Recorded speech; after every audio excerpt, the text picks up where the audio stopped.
toxic na relasyon o dahil may anak kayo? Nanatili ako para sa anak ko. Ilang beses mo na bang narinig yan? O baka ikaw mismo ang nagsabi niyan sa sarili mo. Kahit ubos ka na, kahit gabi-gabi ka nang umiiyak, kahit hindi ka na masaya, pinipilit mong manatili dahil iniisip mo mas mabuti ng buo ang pamilya kesa hiwalay.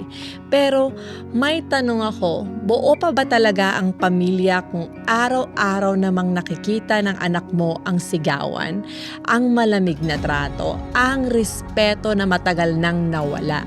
Alam mo, hindi lang tayo ang nasasaktan sa toxic na relasyon.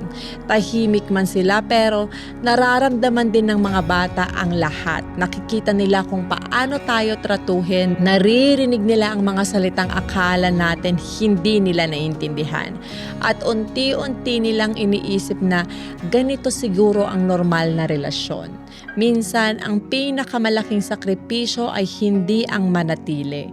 Minsan, ang pinakamalaking sakripisyo ay ang magkaroon ng lakas ng loob na piliin ang kapayapaan. Hindi para sa sarili mo lang, kundi para ipakita sa mga anak mo na ang pagmamahal ay may respeto, may halaga, may dignidad.